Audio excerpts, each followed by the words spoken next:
I like to look at this one as one of the most significant pieces, which is very aligned to attract.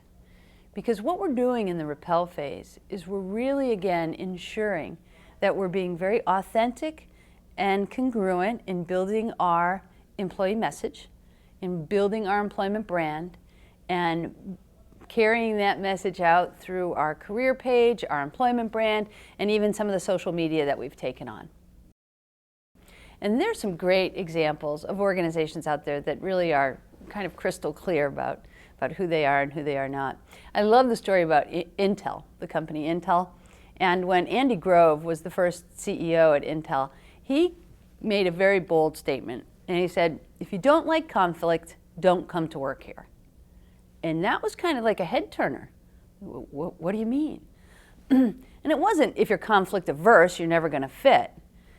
But what Andy Grove felt was that if you feel comfortable enough with challenging your fellow employees, if you feel comfortable enough with standing up and saying something in a meeting with all the C-suite to see, you were the right fit for Intel. Because he believed that that breeds creativity and innovation. And if we're not challenging each other, then we're not being creative. So here's a great example of a company being crystal clear and stating what it is and who they are. Another great example is Zappos. Zappos is quickly beating out Southwest, who used to be the coolest and hippest, fast, fun, friendly company to work for. But now you see Zappos, they're right out at YouTube. They've got probably 20, 30 videos on YouTube of who they are, their appreciation parties, their 3 employees that go around and sing happy birthday for and you pay them $5 and they go and give that to a charity. And the zaniness that lives within those walls. Now again, that's their culture. Not every organization feels comfortable with 10 or 12 people 3 times a day coming through and taking a tour of their customer service area. But Zappos goes a little further too, about Repel. You're going to become a Zapponian. And if you don't want to be a Zapponian, then you don't fit at Zappos. So it's just interesting to see how culturally, we create this persona in an organization. I was working at the Mayo Clinic. I did a 9-month project there.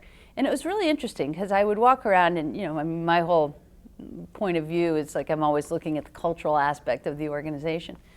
And I would ask an employee, hey, what's the mission of this organization?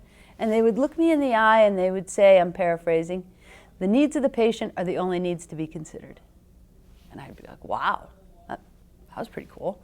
I'd go and I'd ask an environmental service tech cleaning the room, hey, what's the mission of this organization? And they'd say, the needs of the patient are the only needs to be considered.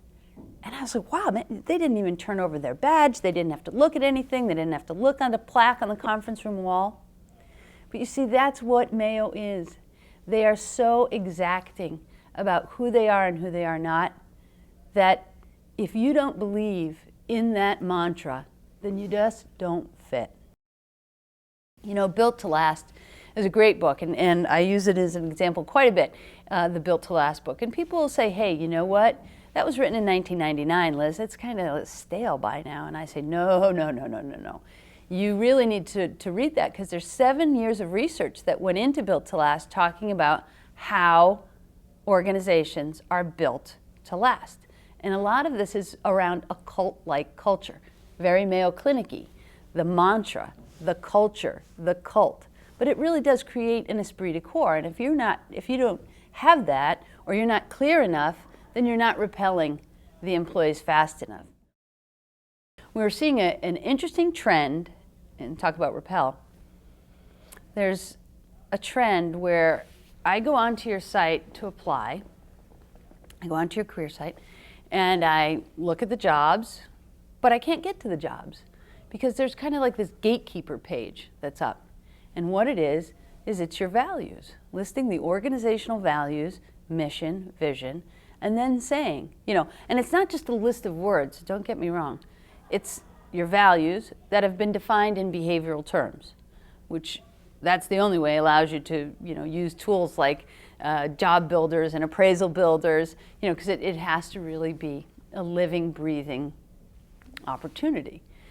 So these organizations are putting their values that have been defined in behavioral terms up on their website and listing them and asking you to read them. And if you read them at the end, it basically says, if you agree to these values, please continue. We'd love to talk to you about potential employment. If you do not agree with these values and feel your personal values are not aligned to them, thank you very much for visiting, but we don't believe that you would be a good fit. Now, that to me is brilliant.